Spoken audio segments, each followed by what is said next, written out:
Hello, everyone. Welcome. Good morning. Nice crowd. Thanks. Sounds like I shouldn't be yelling. I don't know if I'm fine.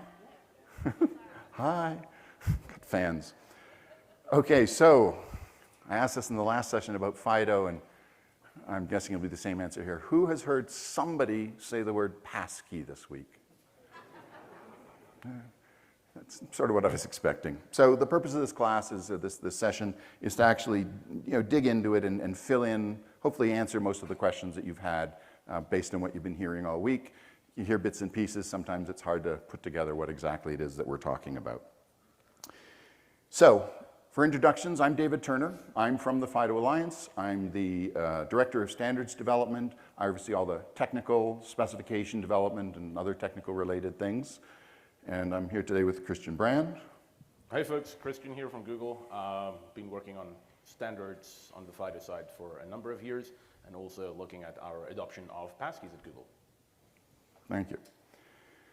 So where are we today with FIDO? Because FIDO's been around, the organization's been around for 10 years. FIDO 2 itself is specification, both WebAuthn and the CTAP from FIDO were published in 2019. So these are well-established specifications.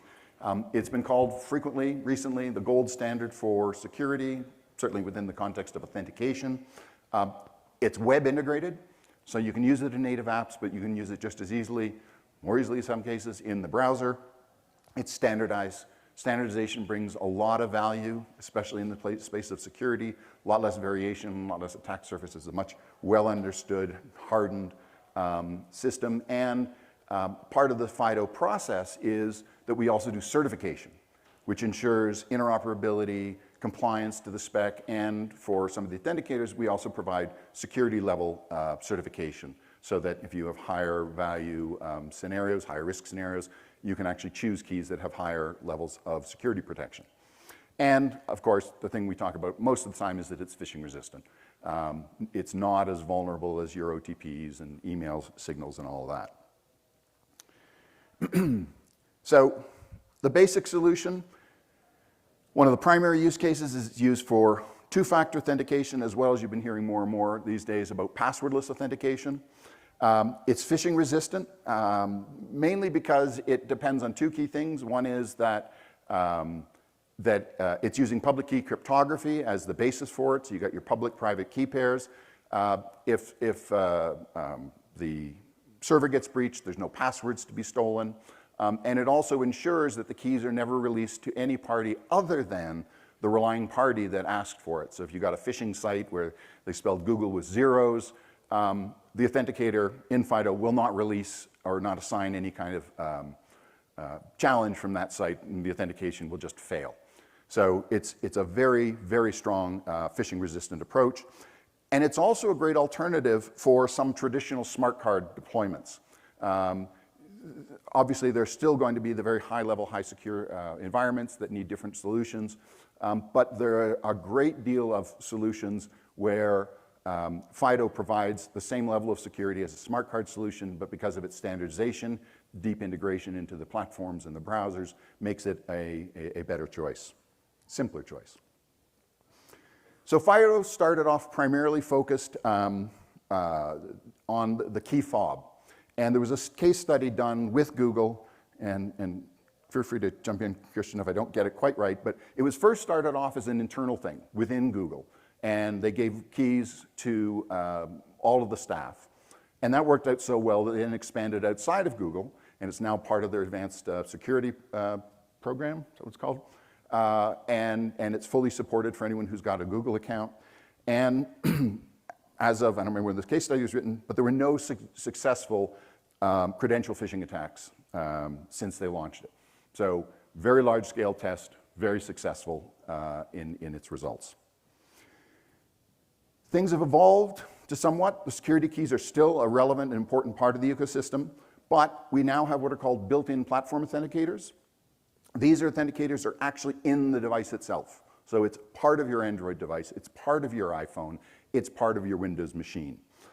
And for the most part, there's aspects of it that are very much, especially in the mobile device, similar to what a lot of mobile apps have been doing over the last few years, but the benefit is that there's no with where we are today, there's no need to use a password.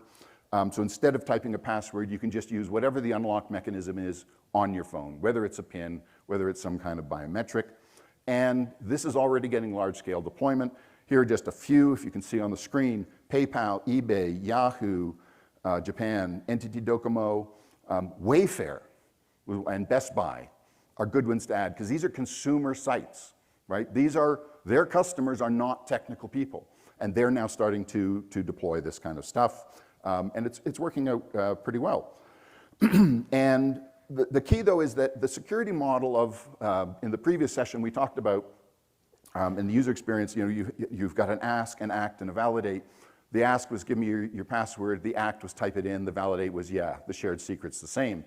Now we have the same approach, but the ask is please authenticate or use your authenticator. The act is a fingerprint or PIN or just even a touch in some cases, and then the validate is comparing the cryptographic keys.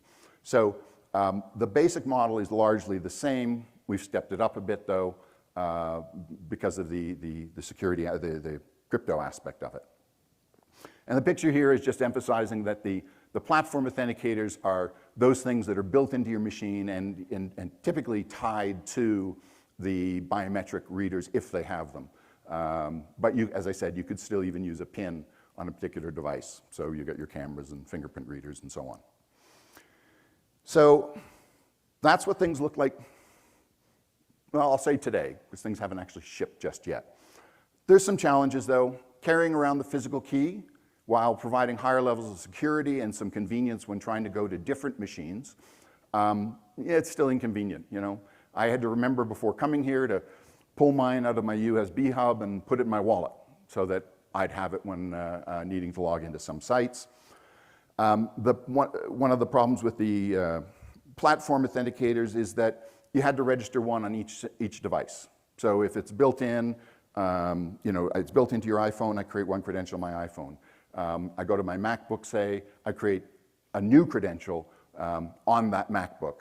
So every device that I want to connect to, I've got to create a new credential. And so all of these things, they created a high level of, they've created some levels of, some barriers to adoption, inconvenience being a big one to the end user. You tell the user username, passwords, a hassle, and they understand it's a hassle, but they also have good tools out there today like password managers, which help solve some of these problems. They don't have the same cryptographic base and still the same risks associated with breaches and so on. But that's a simple experience. And so the goal is to get FIDO to be even simpler than it's already been, more in line with some of the usability experiences you get with the password managers. So where have we been? We started off with the physical key fobs that I showed you. We moved forward when we started having them built in because of user convenience. I mean, for myself, just as an example, I've got a Windows machine. Sorry, Christian. And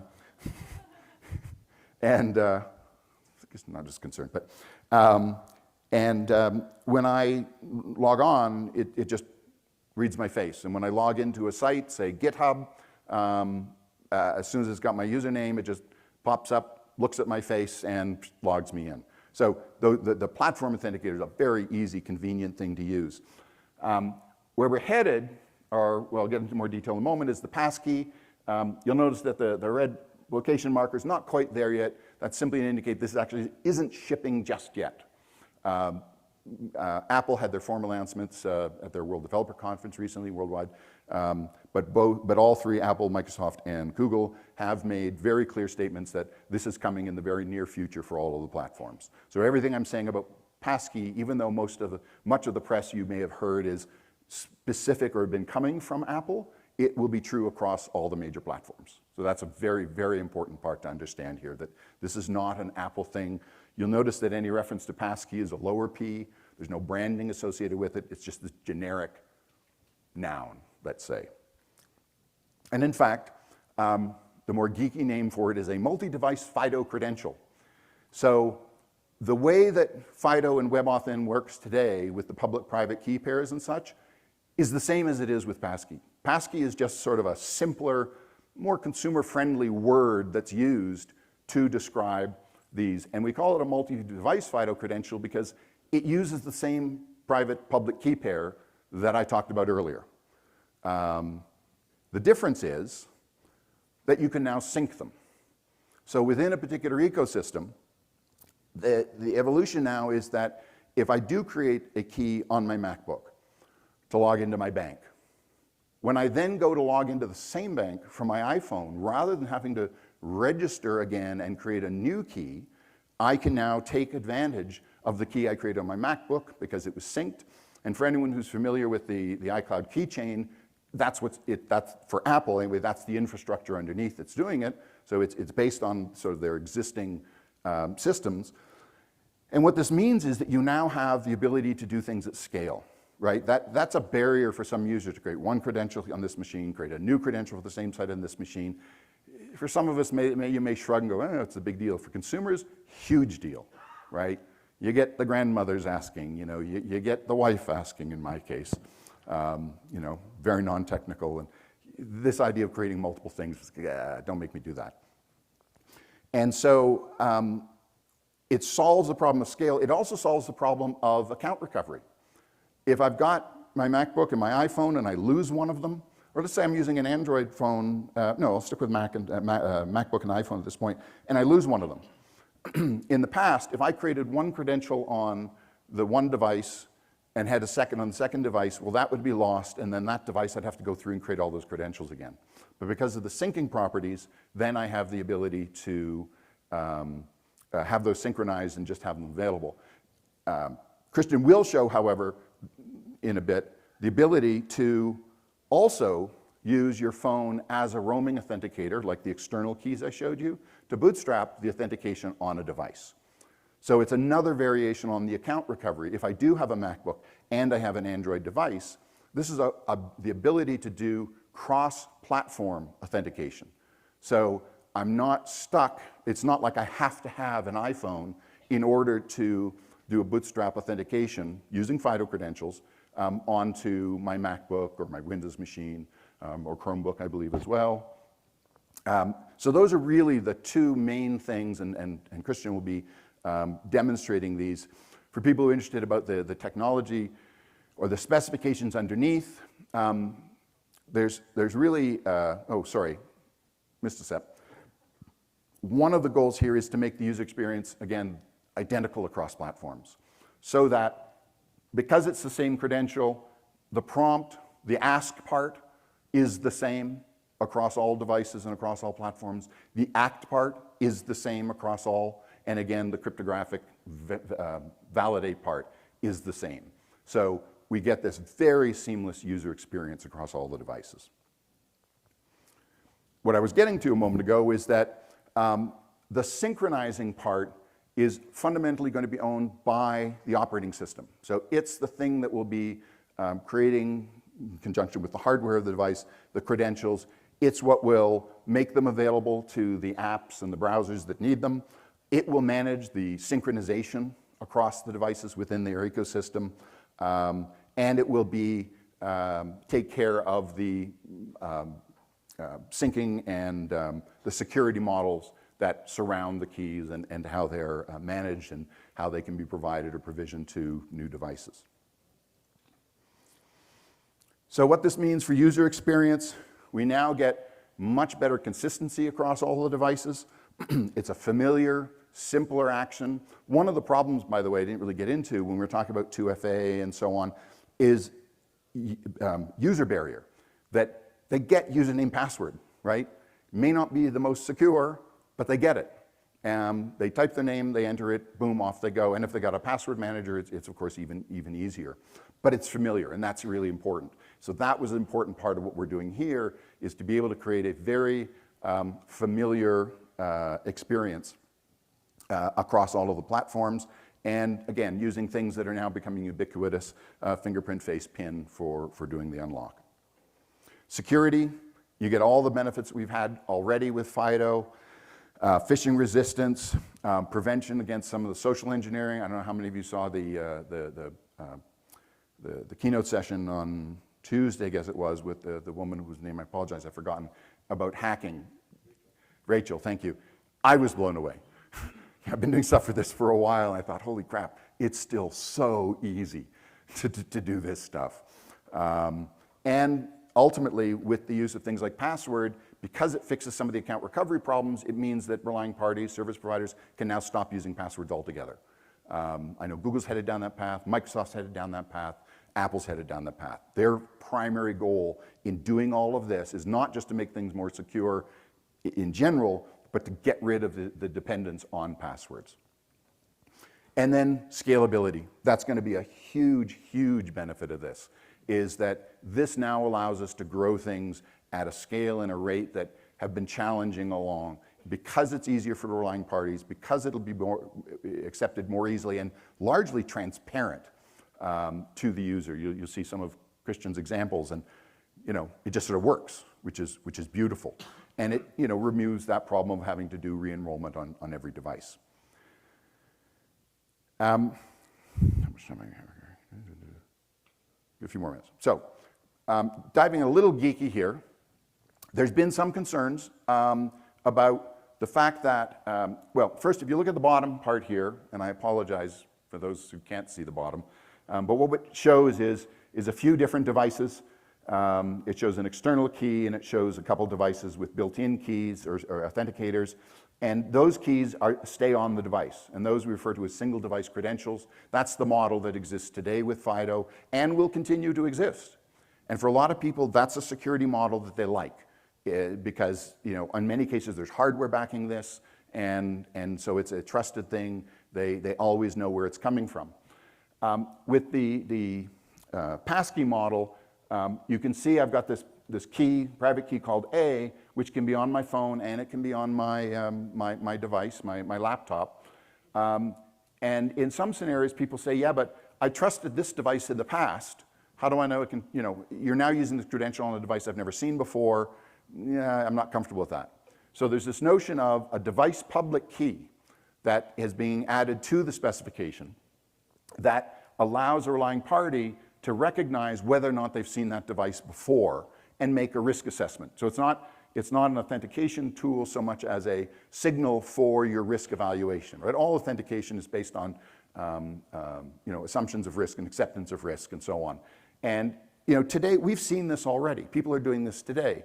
You have so-called trusted machines, right? You log in, they say, do you want me to remember this machine? And you say yes, and then the service provider puts something on your device so that the next time they come back, they say, oh yeah, I remember this device, and they trust it going forward. This is the same concept. The difference is this is bound cryptographically to the FIDO credentials. So you have a much higher reliance on the trust and security of the keys that are being used. So it's taking that ability to identify the device uniquely and stepping it up. So from a security standpoint, we've got passwords way over there. We've got all the various OTP mechanisms that exist today. And by the way, just to say it one more time, any MFA is better than no MFA.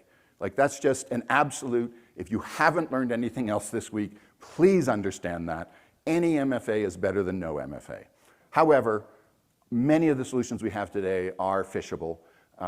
So that gets us into now the multi-device passkeys, which have all the strengths of FIDO and a lot more convenience, not phishable. For slightly higher security requirement scenarios, we've added the device public key on top of the device public key with the multi-device credential. And then lastly, we still have single device passkeys or single device FIDO credentials. That is still going to be the preferred choice for the most secure scenarios. And there are lots where that is still a valid way to go. But the whole point is you now have, with the same underlying protocols and interfaces, a spectrum that you can apply. Many organizations will probably look at all three of these depending on who the users are. You have a scale of users that need lower level of protection and some that needs higher level of protection. And this as FIDO deployment considerations. Really what this means is that FIDO can address all these variables. It can fit into scenarios where you have regulatory requirements, where you've got existing infrastructure, when scale matters in implementation. FIDO has a place in each of those situations.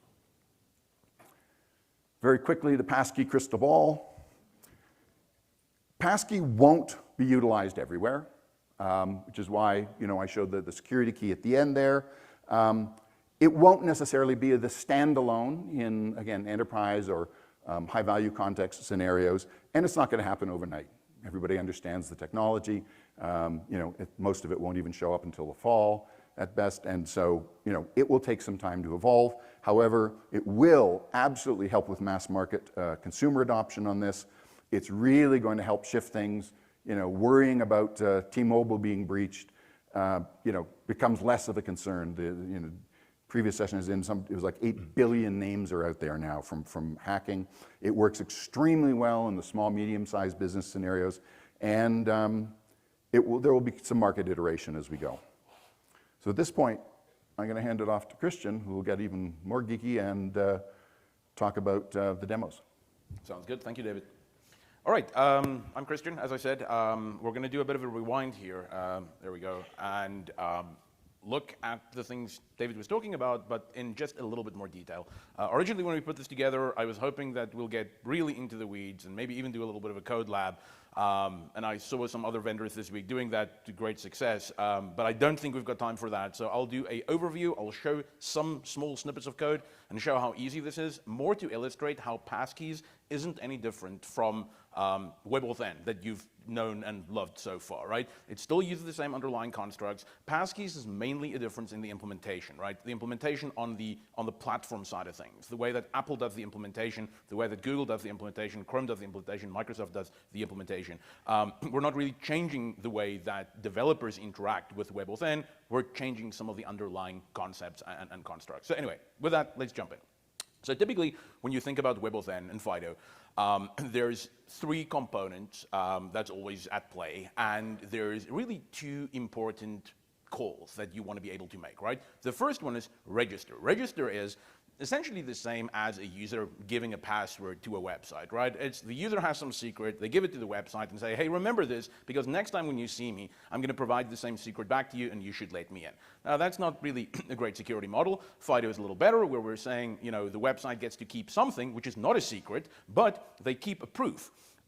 Which will then allow a user to prove that they have a corresponding private key, plain vanilla asymmetric crypto, and whatever the server side has, even if that gets leaked, you can't do anything with it. You can't actually impersonate the user with a thing the server keeps because it's not a secret. What the client side, the user on the other side, keeps, the private key, that is supposed to be a secret. And of course, with Passkeys, we're changing the model there a little bit by saying it's not bound to a device anymore. It's more bound to kind of like a user's profile, right? Wherever that user goes. Really what Passkeys is, it's taking WebAuthn on the one side, taking password managers on the other side, and trying to kind of like converge along the user experience path here. Anyway, so enough about that. 3 components. Authenticator, that's the thing that FIDO implements.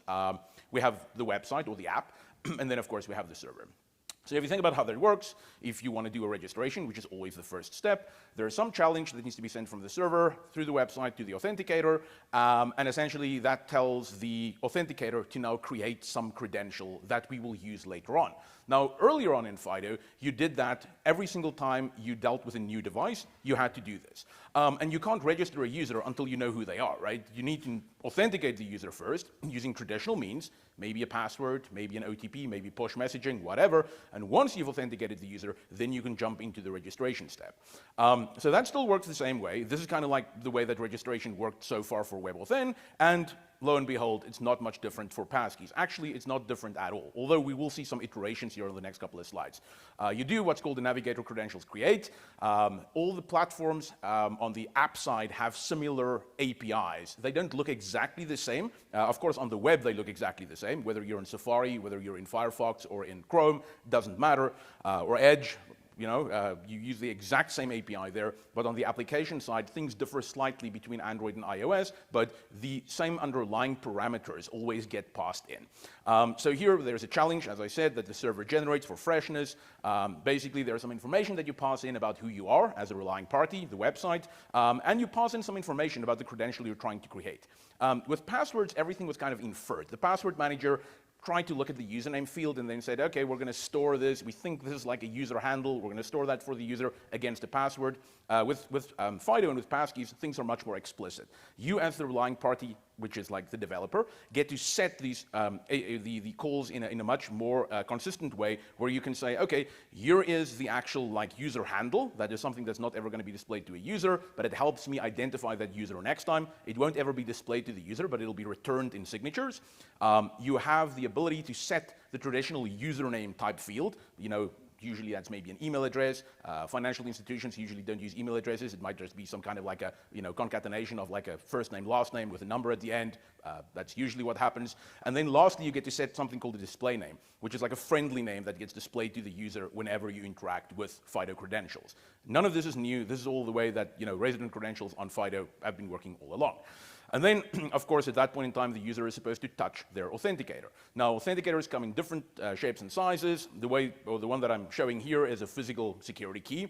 Plug it into your machine, touch the button, typically what we call user presence, and at that point in time, the credential gets created. And that's really what will happen if you issue that specific type of create call.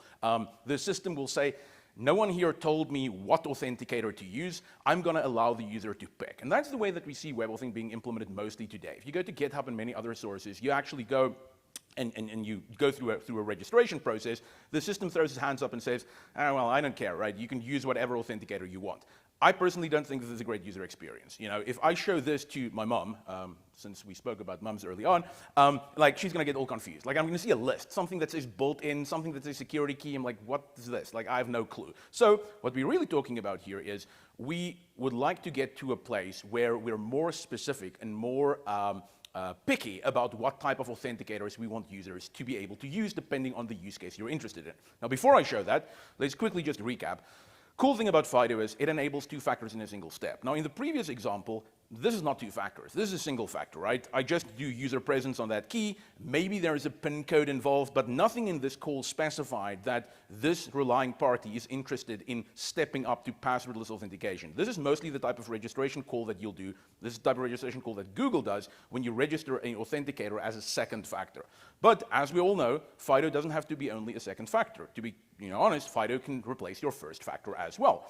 And the reason why FIDO can replace the first factor is because you can make a special type of registration call where you tell the system, hey, I don't only want like possession of a private key to be verified, I also want the user's identity to be verified in some way, shape, or form. And usually the way that that's done in FIDO is by the user proving that they own the device that they're on. If it's a physical security key, there might be a fingerprint sensor, there might be like a PIN code needed to unlock it. If it's a platform authenticator, like my iPhone or my Android phone or Windows, the built-in authenticator would typically use some form of biometrics primarily, or some kind of like a knowledge factor as a fallback to verify it's me.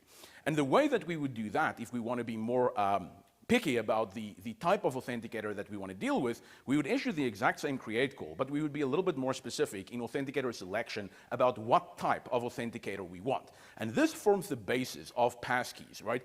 If you want to start, exploring Passkey support for your own website, although Passkeys isn't fully rolled out yet, and we'll talk about timelines in a second here, you can already issue these calls on pretty much all of the platforms. And if you say authenticator attachment platform, it means don't bother the user with a list that says, you can plug in external keys or register an external phone. That's probably just going to, cause confusion for the mass market, for the majority of users. So, if there's no platform authenticator available at that point, of course, the user will see an error, which is why we normally couple this call, and I don't have it in here, with a special WebAuthn call called EaseUVPAA. It stands for Ease User Verifying Platform Authenticator Available, which means, and I'll show that later in a demo, but it means you can silently probe the system and ask it, hey, are you supportive of FIDO? And if the system says no, you just don't do any of this. If the system says yes, then you issue the platform attach call, and you say, hey, I want the user to be able to verify themselves on this platform as well. So like you need to have a biometric, or you need to have like a knowledge factor registered. And if you do all of this stuff, the type of credential you get back can now be used to solve essentially 2 separate factors. It can do like a possession factor of the key, and at the same time, it can also do a user verification, so it can identify the particular user. So that's the type of call you'd issue. Works today on pretty much all systems. You can try that out. Doesn't work on Android though, but we'll get there. And then you touch the fingerprint sensor, and essentially, like, you get all of this stuff back. And the reason why I said it doesn't work on Android yet is because we decided on Android to forego the typical platform authenticator implementation that we're talking about here and jump straight to Passkeys. So I will show you a demo on my Android phone of our pre-release software, which later this year will be made available, and then all of this should work. But at the same time, you won't only get the single device credential that FIDO supports today, but you'll also get the multi-device credential, which means whenever you sign into any Android phone in the future with your same Google account, your credentials would all be like synchronized and available there as well. And then we think that was one of the big stumbling blocks from keeping consumer RPs from implementing FIDO at this point. So to show this one, I'm not going to show it again. Basically, this is our implementation right now of like biometrics or WebAuthn in Google. It's a little confusing because we use it to like show the password, like the password manager. It really has nothing to do with password managers. It's like typically when you look at your passwords in Google in a password manager, we want to re-authenticate you. We ask you for your Google password originally. Now we're saying, no, you don't have to type your Google password. You can just touch your fingerprint. This is all available to websites today. You can do this stuff, but the problem with it is every time the user moves to a new device, you have to essentially register the user all over again and fall back to a password essentially, which is something we don't want, but we'll get to that. So as I said, on Android today, no discoverable credential support. What that means is you can only use the platform authenticator if you already have a hint as to who the user is that's on the system at that point in time. So it works well for re-authentication, right? First time you sign into the app, you type your username, you type your password, we create a FIDO credential on the system, and then at some point during like the user's life cycle on that device, you want to step them up because maybe it's a banking transaction, they're trying to like send money from one account to another or do a wire transfer, and at that point, you can invoke FIDO, the platform authenticator on that device to get like re-authentication done. Interesting use case. It's the use case that we've seen ever since the iPhone 5S. Like, right, it is the very first time that consumer biometrics got introduced on our devices. Well, it's really the second time round. We had this on laptops like in the late 90s, and it didn't ever take off because there was no APIs available. And then what Apple did in the iPhone 5S, they introduced the fingerprint sensor there and said, hey, we're going to have app-based APIs. Nothing on the web, but application-based APIs that developers can call to do this exact use case. You still have to sign in the first time with a username and a password. Then we'll register you a key, and next time when you come back, you can now use the biometric sensor. Great, it's convenient. Almost all apps doing re-authentication supports that functionality today, right? And we have it now on Android and other platforms as well. But the problem is still every time you move to a new device, you're back to square one in terms of typing a password. And of course, it didn't work on the web. And those are both of the things that we're trying to solve with FIDO and then also with Passkeys. So the solution to this, really, to having to type the username the first time you sign in, is the thing we call discoverable credentials, which basically means when you register, as I said earlier on in the deck, when you register a FIDO credential, when you make it, you pass in some metadata. You pass in a username, you pass in a display name, and then the authenticator remembers it, it stores it, like a password manager almost, right? So next time when the user comes back to your specific application or website, you don't have to know who they are. You can simply tell WebAuthn or FIDO, show the user a list of all the available passkeys for this particular account or discoverable FIDO credentials, and then the system would render a list. And the way we do this is exactly the same as before. The only challenge is we leave the allow credentials empty. Typically how things worked in FIDO was you register first, then you get a credential ID back, and later on when you want to do FIDO again, you have to pass in that credential ID and say, hey, I want to authenticate using that particular key that I created earlier on. With discoverable credentials, that's no longer necessary. In fact, it becomes easier. You don't have to remember that because when the user comes back to the system, you just say like, I don't know which user is going to sign in here. Show the user a list of all the available passkeys for my app or for my website. And apps and websites is linked in FIDO world, right? Doesn't matter if you create it in the app or on the web. They're available in both places, which we'll see in the demo. But essentially, you do a get call, but you just leave the allow credentials empty. And then the system would come up with everything that's available at that point in time. Now, one of the things that we're working on right now is trying to figure out how to reconcile this with passwords that's available, perhaps how to reconcile this with ID tokens that's available. Maybe you sign in with Google or sign in with Facebook. Apple did a great demo at WWDC about like a kind of like a reconciled account chooser, which doesn't only include passkeys, but also other ways of signing the user in. Of course, we do some form of deduping here. If the user has a password and a passkey available for the same account, we don't want to show both. Like, we'll prefer probably the passkey here. So there's a little bit more work to be done here. But the idea is that users don't have to think about, oh, do I need to hit the button that says sign in with a passkey? Do I have a password for this account? They don't need to worry about that. The system will figure that out and present everything available to the user. And only in the absolute last resort case will we fall back to entering a username and a password. So anyway, this is kind of like how you do that one, and then of course you touch the fingerprint sensor, and on the way back you get an assertion which you can then verify on the server side, just as you would verify the assertion today in FIDO. Nothing there changes. Everything stays exactly the same. So if you want to start working on Passkey support in your own apps, you can essentially do that today, because nothing here is going to change. The only thing that will change in the future is there will be the synchronization that will be coming later this year. So that's the other thing that I quickly want to talk about before I jump into the demo. How are we doing on time here? Yeah. So key syncing reduces account lockout. This is the reason why Passkeys exist, right? Users were signing in and signing up for FIDO credentials on one device. They move to another device, and lo and behold, the credential is not there. And there was really nothing they could do apart from fall back to username and the password. And so you didn't really solve the password problem, right? If you forgot your password at that point, you're back to account recovery. So what we're doing with Passkeys is two things. First, we're syncing these things to the cloud. As you can see here, and then the second thing is, if you're on a device which doesn't have the synchronization available, so you're on a Windows device, a Windows laptop, but you use an iPhone, those two systems won't synchronize. That's the other thing I just want to call out. Password managers today try to synchronize across the board, right? With a password manager, if you use the Chrome password manager, whether you install Chrome on Windows or Chrome on Android or Chrome on iOS, your passwords are available everywhere. With Passkeys, it's different. Passkeys is not provided by an app on the system. Passkeys is provided by the platform. That gives us some very unique security properties. It also gives us some very unique UX properties, which means any app on the system can also use Passkeys, but it creates this little bit of disjoint nature where even if you use Chrome on Windows and Chrome on Android, your passkeys are not going to sync to those different places. Passkeys will sync within operating systems. So passkeys will sync iOS to macOS to iPadOS. Great, it's all within iCloud. They'll sync Android to Android, and hopefully in the future Android to Chrome OS, because we control this those two platforms.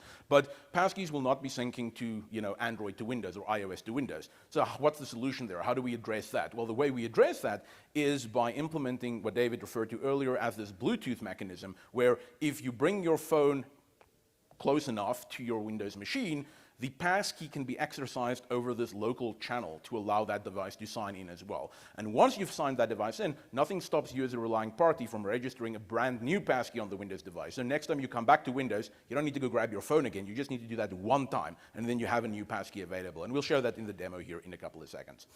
So, like I said, Bluetooth makes keys available everywhere. That was kind of like the big breakthrough. And then how do you use this as a developer? You'll see this looks very, very similar as the thing I've shown earlier. It's the exact same WebAuthn call that you make. What will happen is, if you as the relying party make this GET call with an empty allow list, if there's credentials available on the system, we'll show it to the user. If there's no credentials available, we'll ask the user to pull out their phone, bring it close to their device, maybe scan a QR code to link the two, which we'll look at, but that happens very infrequently. And once that happens, we'll show you all of the credentials available on your phone for that relying party as well. So you as the relying party don't have to make these decisions. It's made by the platform on your behalf. There's going to be some initial growing pains here, which is what David referred to, iterating on this as we go along, but we think we have a pretty solid initial implementation, which, Apple MERS, the one that Apple has also shown at WWDC, which I will also show here in a couple of seconds. And of course, once the user does the thing on the phone over Bluetooth, you get your call back in the exact same way as if the authenticator was local. There's no difference to your backend application, whether the credential is on a platform authenticator locally or attached over Bluetooth. So now let's jump to the demo. Okay, this is always a little harrowing here, I hope it works. So the first thing I want to do is I want to bring up my Android phone on the screen. And sometimes that works great and other times it doesn't, but I also have a video in case I have to just abandon my live demo. This is not part of my demo, it is really just getting the Android phone up and running. But sometimes I'm yet to figure out exactly why this gets unhappy. Let's see. Let's try that one more time. Otherwise, I'll jump into the demo, or the demo video, and I'll just kind of talk you through it. And please come after the session if you want to see this live. I'd be happy to show this to you. I'll try one more thing. Just quickly turn the tethering on and off. No data transfer. Try it one more time. See if I get lucky. Luckily, I have the video available, so we should be good. Okay, well, in that case, let's go here. I will restart my phone in the meantime, in case this works. don't want to waste too much time here. So let me show this to you quickly. It's the exact same thing that I wanted to show you, but luckily I've got it pre-recorded. I might just have to jump a little forward. Let's see. And let's wait. Oh, now I can't even play a video. See, that's really sad. Click. Oh, okay, it wants to. Okay, great. So what I'm going to do here, don't worry about, like, we're not actually going to go through the, the talk track here. I'll go through the talk track, but I want to show you just the demo in action here, right? So essentially, you can kind of like read along here, but what I wanted to show on my phone, and this is the exact same phone I recorded this on, so it's the same thing. But essentially what we're looking at here is, I'm a user, and I want to log into my bank. I want to log into TriBank, right? So I've got this website on my phone, it's called TriBank, and I want to sign in. First thing I'm going to do is I'm going to enter my username, I'm going to enter my password. That's how you get into Passkeys on the first try. Hopefully you only do this once in your life, and then you've got Passkeys and you never have to fall back to passwords again. But essentially what you do is you log in using the username and the password, and once you've done that, the system issues a EaseUVPAA call. That's what I talked about earlier. The system prompts or interrogates the system, and your backend interrogates the system, trying to figure out whether Passkeys are available here. If they are, the website renders some kind of like a promotion and says, or like a promo, right? Saying, hey, do you want Passkeys? And at this point, that's what we're displaying on the screen here. And then the user would say, hopefully, yeah, sure, give me a passkey. They hit the Create Passkey button. And once they hit the Create Passkey button, System UI will kick in. System UI comes up. System UI says, hey, do you want to create a passkey for TriBank? The user says yes.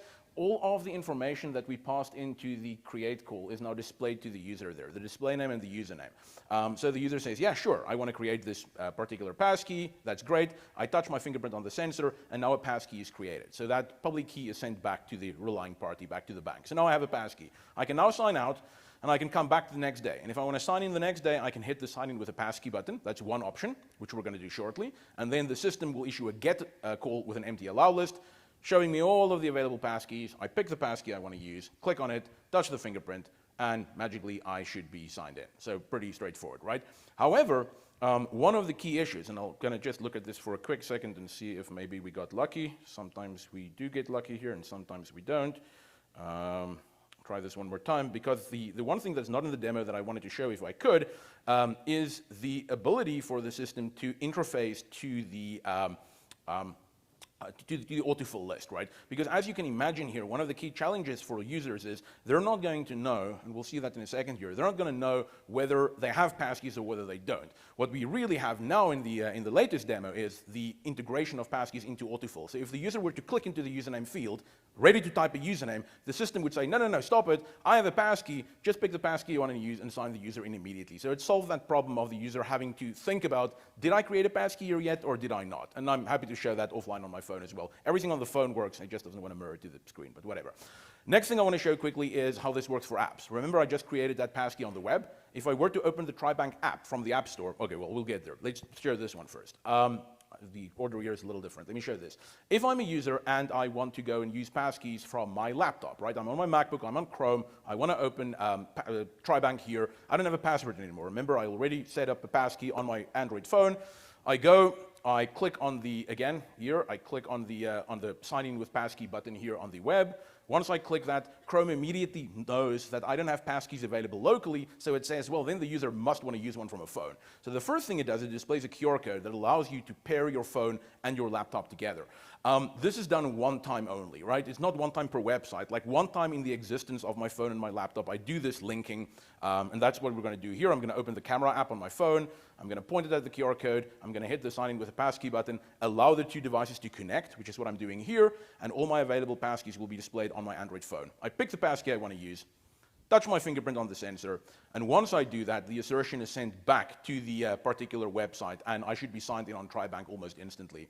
So that's kind of like the complete experience. What you can do here one step further is, once you're on this particular MacBook and signed in, because the MacBook I'm on here in the demo has a fingerprint sensor, the one that Diego is using does not have a fingerprint sensor, which is why we're just stopped. We're now signed in. If I was on a MacBook, in my demo here, if I'm on a machine that has a fingerprint sensor, what I can then do is I can go one step further and make a local FIDO credential on the MacBook itself as well. And I can show you that. If I were to sign in here with a password, And I'm saying like, yep, I'm signing in, the system would detect. I'm on a MacBook that has a touch bar fingerprint sensor, and I can create a local passkey here immediately, touch my fingerprint on the fingerprint sensor, and now I even have a local passkey available on this device. So next time I come back to TriBank on this machine, I don't need the phone. I can say sign in with a passkey. Well, at this point, sign in with a passkey. If there was a passkey available, I could have used the one here. My demo is a little bit weird in that it wants to use my phone. And again, I'll show you that exact same thing to you here quickly. You just can't see the phone screen, but it's exactly what we saw in the demo just a couple of seconds ago. If I allow these two devices to connect to one another and keep it close by, I should be able to select the passkey. I didn't make one, so let's skip that. But anyway, something went wrong because I didn't make the passkey. I'm sorry, you can see the demo in live action.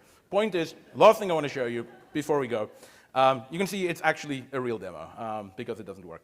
Last thing I want to show you is if I go on my app on the Android phone here, I am able to use the exact same passkey I created on the web in the app. That was the thing I alluded to earlier. Open the TriBank app from the App Store. Don't have to do any weird stuff in terms of making new passkeys or falling back to passwords. I simply open the app, and I should have the option available to use passkeys here as well. Passkeys available pops up. Pick the one I want to use, and I'm signed into the application as well. Cool. And for the real demo, come over to my screen later, and I'll just show it to you here because there everything works. All right. With that, I think we are pretty much almost out of time. We might have time for one or two quick questions. Let me jump to the last slide I had here for this one, which is over here. And now it wants to play me the video again, which I don't want. And we'll go to the next slide down here. There we go. Cool. So, as I said earlier, FIDO is already available today for a large number of cases. So even if passkeys aren't available yet, like all of the underlying constructs are. So you can actually start developing and implementing today. We're not shipping yet because the demo doesn't work, but we'll work on that. Passkey support will be coming to platforms later this year. I think Apple has announced iOS 16, something like that. We have similar plans for towards the end of the year, kind of like an MVP release, so it won't be something that you have to opt into. It'll be available everywhere, but it'll come with maybe one or two quirks that we want to iron out together. So if anyone is interested in working with us on that, FIDO Alliance is one forum, or simply come to the goo.gle/FIDO website, register your interest, subscribe to our newsletter, and you will be kept up to date of FIDO and Passkey developments. Question? So if I can sync or recover a passkey from my Google or iCloud account, how is it any more secure than the least secure form of MFA on that account? That is a great question. So, I mean, on the one side, I don't want to say this Repeat the question. Oh, of course, yeah. Maybe, do you want to repeat the question, David? No. Should I? So, talking about account recovery, these keys move across to different devices. Isn't the whole system only as strong as the strength of the account recovery mechanisms? On that particular account that the user is using. Yeah. Yeah. Yeah, so the answer is yes, it is. However, we on the Google side have a large team with a couple of hundred engineers whose only job is to make sure that bad guys don't get into good accounts. So that's kind of like basically the state of the world. We have that. At the same time, we're also working on upgrading MFA basically on all accounts for Googlers, or for Google users. So we have this program that we've been talking about in the press. If you have a single-factor account, over time, single-factors will not be allowed to sign you into Google accounts at all. You'll have to be a multi-factor enabled user. And in addition to being a multi-factor enabled user, to restore passkeys to a new device, similar to what Apple is doing, is simple access to the account is not good enough. There is another knowledge factor involved, which is that's the end of that. There's another knowledge factor involved, which is, Tim is messing with the audio back there. There's another knowledge factor involved there, which is typically the unlock passkey of the previous device. So unless the user has access to the account, knows whatever multi-factor mechanism, of course, is there, and also has knowledge of whatever unlock mechanism is used on the old device, they won't be able to restore. And then, of course, we have the DPK thing, which David talked about, which gives you additional insurance against a user perhaps restoring a passkey on a device which they didn't mean to do it on. But in general terms, we actually think that the protections we have on keeping bad guys out of accounts and good guys essentially in is something we want to make available to a larger part of the world. Typically, we've done that through Federation today. Federation has its issues. Passkeys is a way to get the benefits of Federation without necessarily having to fall into the traps. Okay. We have a microphone here now. In the demo you showed, was the multi-device key then transmitted when you synced using the QR code? Did that leave the multi-device key on your other device? Great question. No, it does not. So when we're doing the QR code mechanism, we're creating a link between these two devices, but the only thing that gets transferred to the backend and to the system and to the relying party is simply the signature of the key. There is no key moving that's taking place at that particular point in time. It's just the signature. If you want the key on the new machine, you have to create a brand new passkey as part of the system. Okay. If I could just jump in there to add one important aspect about it not leaving the key, that provides the benefit that you can then use that on other people's machines where you don't want to leave any kind of fingerprint of yourself. Exactly. So I could use, my kid's machine, or heaven forbid, Christian's machine, and I don't want to leave any fingerprint of my stuff on his machine. It works very well there. One other quick question.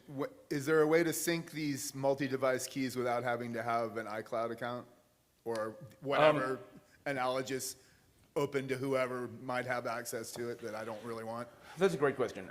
Today, the future world that we're aspiring to is to have this in the same way that password managers work today, where you can bring your own password manager, right? If you don't want to use Apple's password manager, iCloud Keychain, you don't want to use Google's one, you can bring a third-party password manager along. In the initial implementation here, we will not be allowing the pluggable mechanisms yet because it's looking to us like if we want to do that, it'll actually necessitate an Android AOSP, which is like the Android version, the operating system like change. So that's something we're looking at doing in Android U, which will be forthcoming later. But for now, the changes we can make to enable passkeys on Google, like for Google as your provider, is something we can backport all the way to Android 9. So that's essentially what we'll do right now, but aspiring to allow folks to plug in whatever passkey manager they want to bring in the future. It comes with a lot of complexity because these passkey managers will have their own security properties that RPs will then have to know about. So we get back to like, where is this information stored? Where can RPs look? FIDO metadata service is one thing, but it introduces a lot of complexity, which we want to do, but just not in the initial MVP release. We know that WebAuthn was built with strong privacy concepts.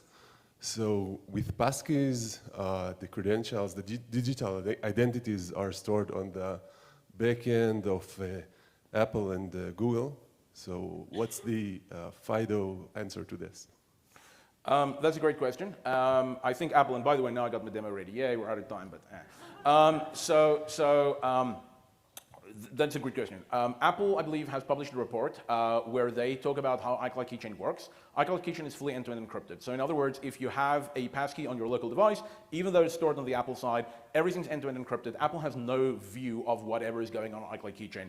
We as Google are going to do exactly the same. We have a similar system already in place that we use for other things. I believe users can opt into it for their password manager. We'll be using that exact same system so that, yes, your keys are backed up somewhere, but they're backed up in a way where even Google has no view of what's actually in that account.